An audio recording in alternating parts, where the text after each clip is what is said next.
States of America and to the republic for which it stands, one nation, under God, indivisible, with liberty and justice for all.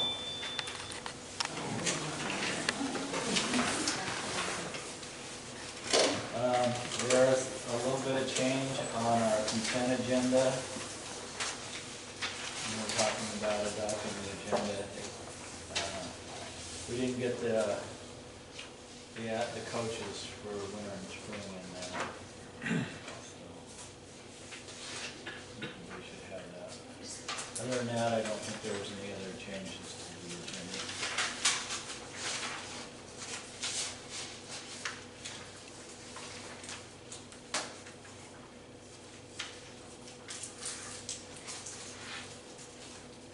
I'll make a motion to adopt the agenda as presented. I'll second that. It's been moved and seconded that we adopt the agenda as presented, which includes the extra personnel actions for coaches. All those in favor say aye. Aye. Opposed? Motion carried. There are no guest presentations, I assume. Amy, are there any guest presentations? Not presentations, no. Okay. Patron Input. All right. So the next item 4 is to approve the consent agenda. So I'll let you guys look at the bills.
The copier maintenance, is that a monthly thing?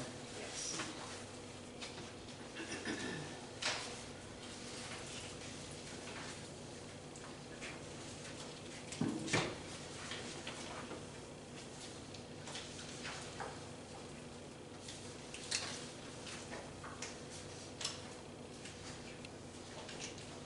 So we're all the books for JS, I mean.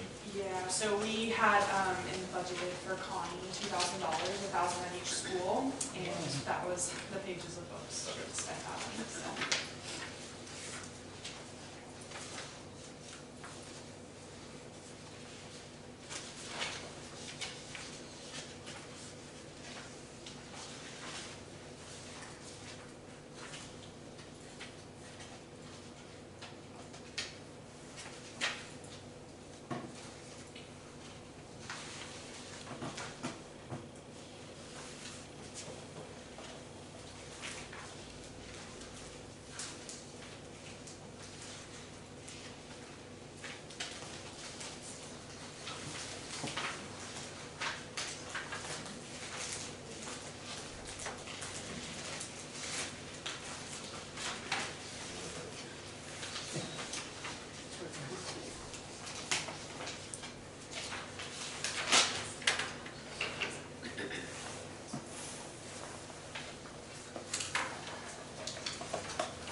consent agenda.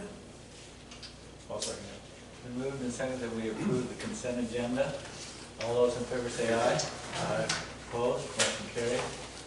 Next item is patron input, and I believe that Amanda Fletcher would want to talk to us now. If you care, we have Susan Moore, she just wants to speak really quick beforehand. Susan? Oh, okay. We had a little change up there. For those who don't know me, I'm the head cook at the elementary school, and I want to thank you for approving our new mixer. And as a token of my gratitude, I brought you guys cookies. Wow. Made from the new mixer. So thank you. Is it working good? It's working wonderfully. Good. Compared to the old one, it's working wonderfully. Good. Thank you. Thank you, Susan. No. Okay, now Amanda. Hi, my name is Amanda Fletcher. I have 3 students currently in the district. My youngest is dyslexic, and October is Dyslexia Awareness Month, so I thought I would just come and share a little bit of facts about it. So essentially, dyslexia is a brain-based difference on how the person learns to process language and learn to read. They are born with it, and they do not outgrow it. But with proper explicit instruction, they can learn to read. Research shows that 15 to 20% of population has a reading disability, which means for our enrollment of 287 students, 57 students could potentially have a reading disability. 80% typically go undiagnosed, which means 46 students could potentially not be getting the help they need. In the last couple of years, the state has done some things to bring awareness to dyslexia. In April of 22, dyslexia screening legislation was passed. In December, the dyslexia handbook was adopted. They updated the comprehensive literacy plan. They then offered the SMART program to the elementary. All of those things, I have noticed an improvement on how Landon's needs are being met. However, I do know that more can be done, especially at addressing our older students. Guidance from the state has been very minimal in that regard. So as the ISAT results are coming in and you're seeing the fluctuations in scores, or golly, our average is 46% or whatever it was, I would just like to have that information in the back of your heads on how this could be potentially influencing our students and how we can better address their needs. Professional development is probably the #1 important thing in having a student remediated in their reading. I told that to Doreen Hunter last year, that with their improved professional development, understanding, his needs have really been met better.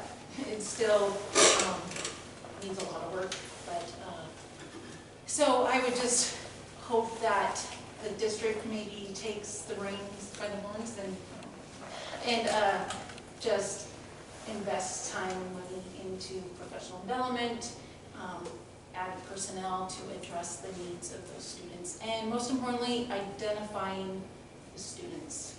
You can't remediate them if you're not identifying them. So, and I did bring the dyslexia handbook.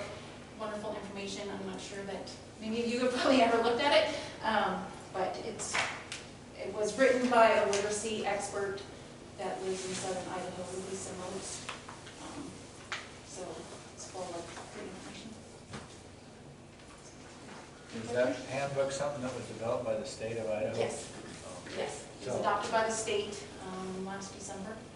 So It's- the school district would have access to that. Yes. It's geared mostly K through 5, K through 6, because if you identify them young, then they have a greater chance of reading and being remediated. Landon is in 6th grade, but he's currently only reading at a third grade level. So he didn't really get identified until 3rd grade.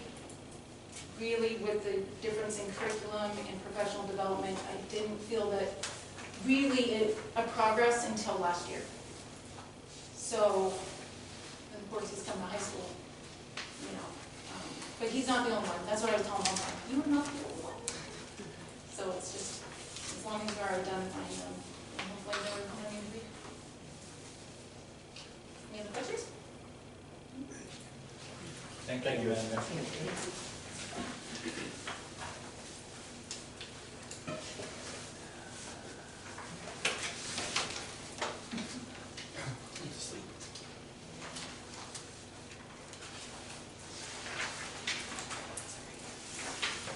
Okay, informational reports, financial reports. On the financial report, there's our Wells Fargo balances and our LGIP balances. Second page of the report is our current ESSER funding. Very excited, we only have one ESSER award left to spend. So it's nice to see our GRA going down a little bit. Since I feel like I gave all of you a heart attack last board meeting when I said we had $300,000 left to spend on the field house, I thought I would tell you how much we spent on the field house to date. And just let you know that there's no other construction purchases expected, and from this point forward, all expenses related to the field house will be general maintenance facilities expense, just as any other school building. Idaho Central Credit Union update. All of the accounts have been open. There's just no money in them yet. There's a few letters that are being passed around tonight that the board needs to sign, and then our credit card applications will be sent. KHS and JES will be the first accounts we transfer money and roll over to. And then I also created a budget summary, and that's on page 3. And this is very much just kind of a first draft, but I didn't want to put too much information or not enough information for you. So I just have our fund numbers, our fund name, how much we carried over from last year, what our proposed budget is for this year, how much money we've received to date, how much of that money we've spent to date, and what the percent spent is, and percent remaining. The percent spent to date is taking the spent to date divided by the proposed budget, so it doesn't include any of the carryover amount. So 13% is what we spent to date of our proposed budget. That does not include any of our carryover. And I will tell you that I did this on a July 1 to a June 30, even though a lot of our salaries, they don't take into account until September 1st. But just to simplify it, because the budget is based on a July 1 to a June 30, that's how I am calculating that percentage. If there's any changes you'd like to see or anything more you'd like to see on this, please let me know. Yeah, I'll just update it each month so you can see where we're at.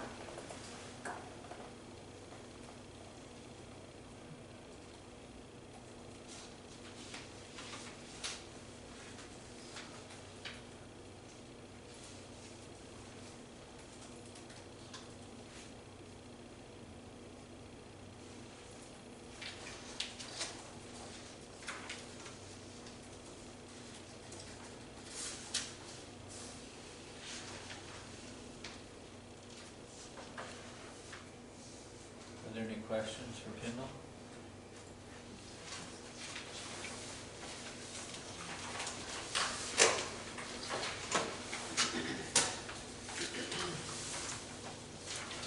Okay, thank you, Kendall. Technology Director's report. All right, so we've completed the installs of the doors here at KHS. So the front door, the west and east doors, the gym door and the foyer, and then both locker rooms have been completely installed and they're all fired up and working. We're working with Justin now to start working on getting everything rekeyed. It's going to be a little bit lengthy of a process to get that one done, but it'll happen eventually. JES, the door installs that have been completed now, obviously we have the front door and then both the west and east entrances, and so now there is a for the after-school program, we do have a button on there with the camera, so that way we can, they can let people in remotely for that one as well. The last one to be completed up there is going to be the gym door, so the one that's outside my office up there, that's the last one we have to do for the door access, and then we'll work on rekey. The current plan right now is at JES is to get that door up and going, and then we will work backwards. So we'll do all the cameras at JES, and then we'll come back down to the high school to get those done. I'm still working with them on a timetable on when this is gonna get completed, so. We got state reporting for IC done, with the new school information system and new special education program. That took about 3 weeks to get this one pulled together, so. And, you know, success in one doesn't necessarily mean you're gonna have success in the other ones. It's just we know the process a little bit better now, so. The other one is that we purchased last month, we purchased a power pack from Power School, and that has been deployed, and now I'm working on trying to get everyone trained on this next part. I started the import of historical grades from our old system to the new one. That is a incredibly tedious and lengthy process because the extract from the old system does not line up with much of anything that needs to go in the new system. So it's Mr. Eggers is going to help me with the other half of that because there's some questions I have on it, and then we've still got a lot of stuff left to get put into that system and more training to be done for everybody. And then I'm just absolutely buried in help desk tickets because it's being pulled in a lot of different directions. So, anybody has any questions? I'm happy to answer them. Keep it up. Perfect. All right. Thank you. Principals report. Julietta. You have my sheets there. The enrollment we've gained 2 new students from the last 3 weeks. I think this brings us up to 141. You can see the breakdown there. And I just kind of keep me updated on how we have the after-school program and preschool. Those are our numbers. Our goals, I told you about last month, but I just thought it'd be important for us for me to remind you that we have our main goal and a math goal and an attendance goal that are in our building. Events occurring that are happening tomorrow. We have a Lights On After School event funded by put on by 21st title and Family Community Engagement. We're doing a big raffle ticket for our building. Next week we're having a safety week, and those are the types of safety that we're going to do. And our data is included on the iStation October compared to September's. And then those tier 2s and 3s that are right there, the reds and yellow, we're going to start extra interventions.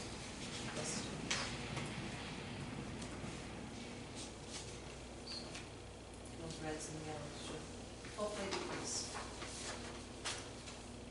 And that's all I have. Any questions?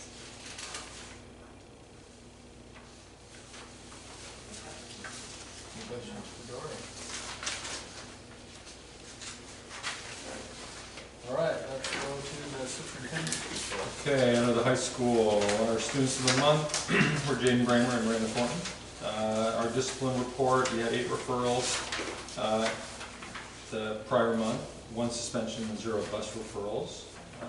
Our attendance at the high school is right at about 92.8%, and the junior high is at 95.4%.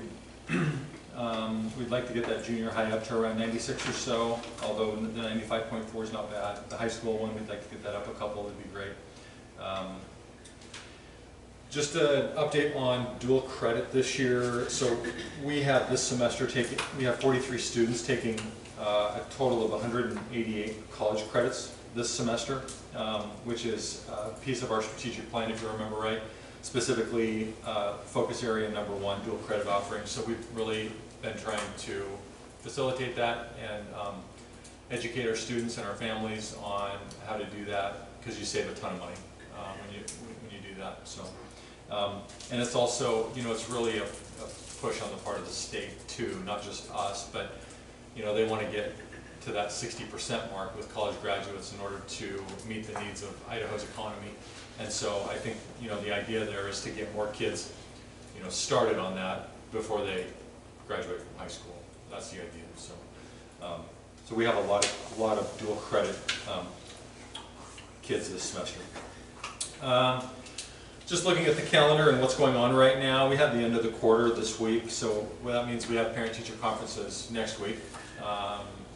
That's why this Friday's an early release day. Teachers will finalize grades, have conferences next week, and then we're into quarter 2. So,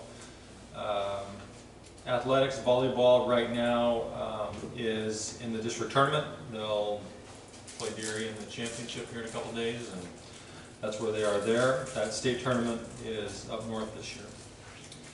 Under the district, we had our professional day that I reported out last time. So our trainer that we've had the last couple of years, Chain Beam, is scheduled to be here again in December for observations and coaching. The Ag Shop bathroom, last time I checked, was mostly complete. We're working on getting a door up for it. So I didn't go out there today. I was going to and see, but so that's mostly complete. All the plumbing and everything is done. School security, Dan reported out on that, and before I hand this over to you, I passed out a copy of the long-range facilities plan just to take a look at. And the thing that I wanted to bring up to just put on your radar and think about, Joe and I have been talking for probably about the last 5 years about the parking lot and how to address that. And so now Justin and I are talking about the parking lot. We got a quote for that, but looking at the price, we would need to go through the formal process if that was something we were interested in. I think it came out to completely redo it, actually remove everything that we have. Both sides, staff parking lot, redo all the drainage, all of it. I believe that was right at, Kendall was at 170? 170,000 for all of it. If that's something that we want to consider in pieces all at once, we do have the remaining ESSER money, and we also have been banking some plant facilities for a big project.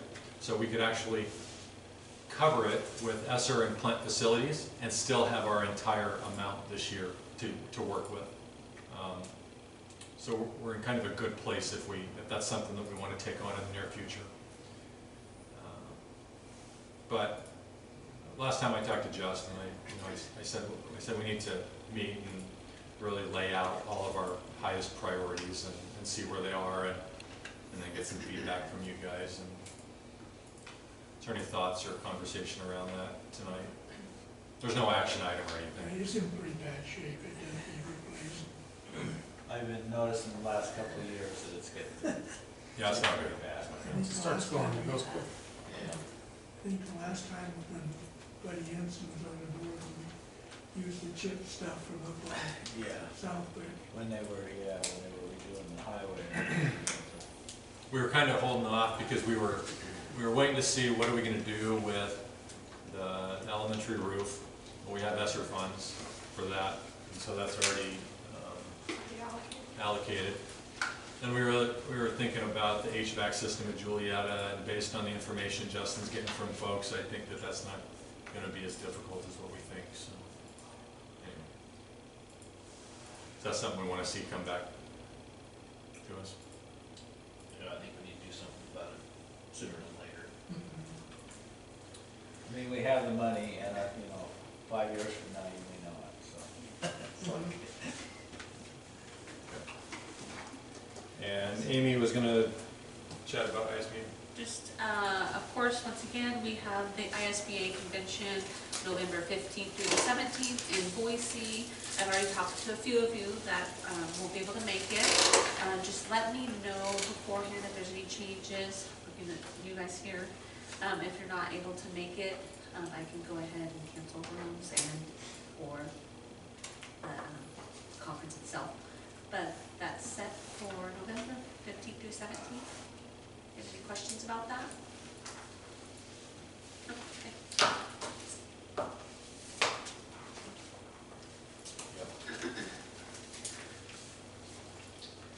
Okay. Are there any trustee reports?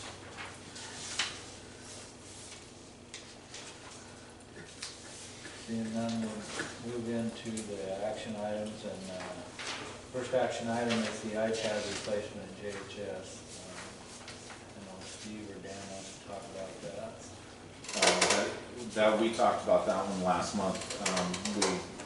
They're due for replacement, and we have the money to be able to do it, so we might as well just get that fired off now.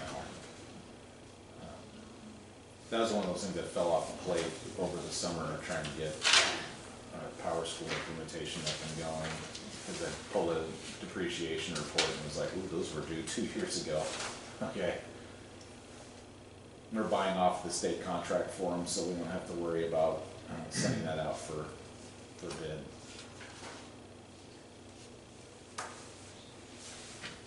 So 50 of them, right? Yeah, it covers both kindergarten first and then the few floaters that we have out there for other things.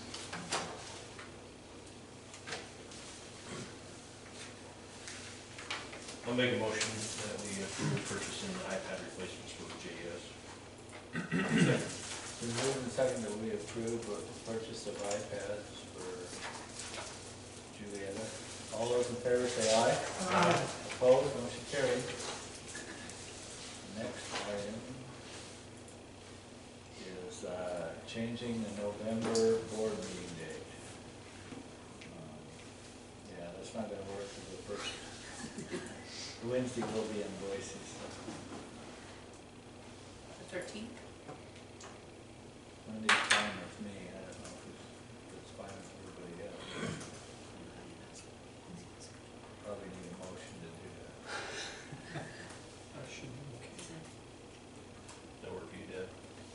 Yep, looks good. Monday the 13th. I move the board meeting date to November 13th. I'll second that. It's been moved and seconded that we move the November board meeting date to November 13th. All those in favor say aye. Aye. Opposed, motion carried. Okay, item C is consider wrestling collective with Moscow High School. Steve, do you want to say anything about that? Yeah, we just had one family request allowing us to do a collective with Moscow. So with a collective, it's a little bit different than the co-op like we have with Deary. A collective, a kid would participate with another school for that school during the season, then if they made it to postseason, then they would compete like for Kendrick High School. There's no obligation on our part with it. It's basically Moscow's just agreeing to take, and we anticipate it being one kid, so they're agreeing to do that. And I assume that this student was going to wrestle for the state. I mean, how her districts or state, his parents would have to take it, is that right? Yeah. I mean, they would still generally, they still would travel with the Moscow team. So the Moscow team and some of the bigger schools and little schools all together. Yeah. So like there's like golf, for example. Golf just finished up. Like Moscow's best golfer this year was the Potlatch kid. So he competed for Moscow all season, got to the postseason, put on Potlatch shirt, competed for Potlatch. But all the traveling, everything is with the host team or host school. Right. Is how it works. And it's a two-year agreement is what it is. What grade is the student in? Ninth grade. Ninth grade. So I mean, he might be 4 years. Could be, yeah. Mm-hmm. Yeah, and they're a wrestling family. They've been doing wrestling in Moscow for years.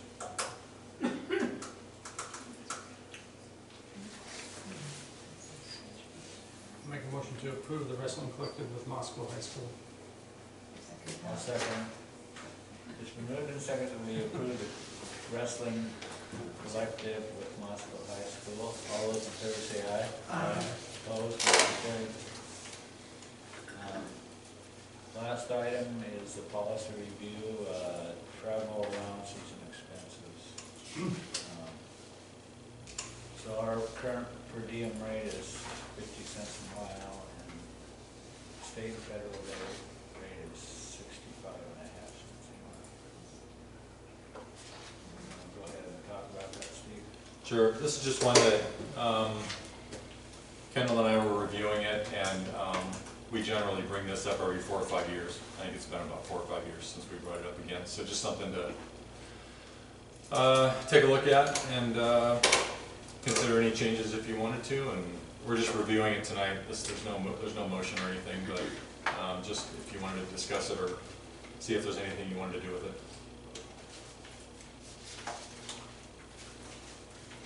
We just kind of taking a look at trips and how this would affect us.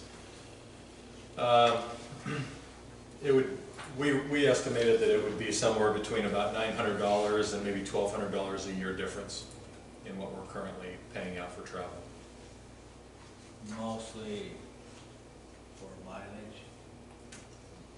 Yeah, like the difference between where we are right now and what the state rate is. That difference comes out to about $900, $1,000, somewhere in there. Last time we reviewed this, I look back, I think it was about 4 years ago. We increased where we were. We didn't increase to the federal rate, but we increased it. So really, anything is on the table. You can go with the rate. You can, do it however you like, or nothing. What about the per diem? The per diem is kind of a screwy thing. When you look at the federal stuff, it's like Boise really has a high per diem, but the rest of the state doesn't. So I don't know what you do with all that. It gets a little bit messier. Yeah, IETA, we standardized on because we're a subset of IASA, they standardize on the federal rates across the board. So anytime we do reimbursement for travel or anything, everything goes based off of GSA rates. That's the standard everyone's pretty much. And so like when you go to Boise, it'd be different than correct. When you go to Lewiston. Correct. It just makes the accounting easier for everybody across the board, because if you're going to reimburse, you just go to the federal site, you find out what the GSA rate is, and then you plug those numbers in. So that's an option too, but that's... So choose your month to travel wisely when you'd like to be reimbursed.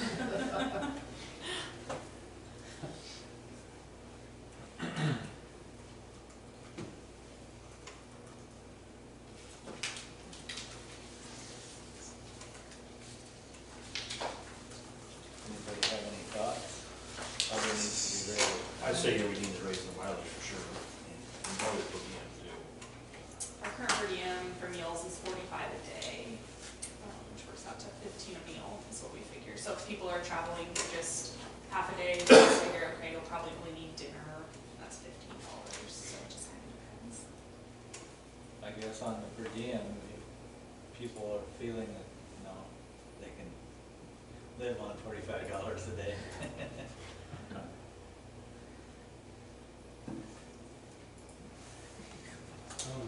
Does it make sense just to go to the federal rate, that we don't have to change it all the time? I think that would be a good idea. I don't know, what do you think of that, Kendall? I'll just remember to look it up every time I go to pay some. I mean, it's not a big They deal. only change it, not very often, like once a year? No, every couple months. Is it? Yeah. Have they? I pulled a report the other day. Historically, it seems to be every 2 to 3 months. But that was only mileage. I didn't look at all per diems. I just looked at mileage. But it's not a big deal. I mean, And would you go to like the average rate, or would you like make Boise different? well, that would be your call. Whatever. I mean, I can do I just mean, the state of Idaho rate. I don't want to make it, too complicated. And And we're I don't know really what the not. state of Idaho does. Yeah, I'm really not cutting reimbursement checks often. I mean, they're usually a large amount, like if an athletic director is traveling like to Boise for athletic duties, and it's mileage and meals. Or Amy and I are going to Boise for meetings, or like when we all go to ISBA in a month. I'm not cutting reimbursement checks very often, so.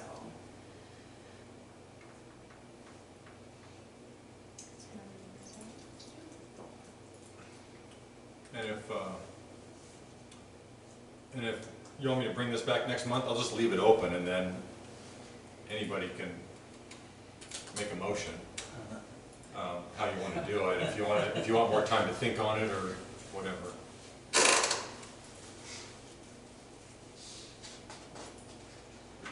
Sounds good to me. Anybody else?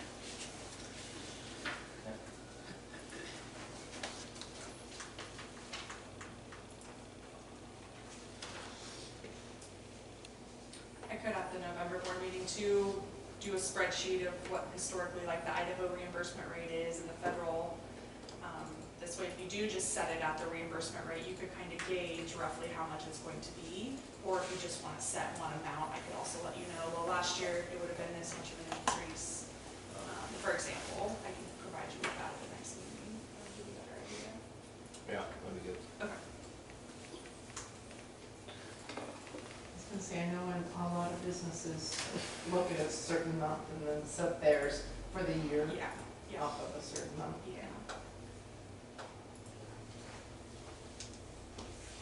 Okay, is there any board member input for future agenda items?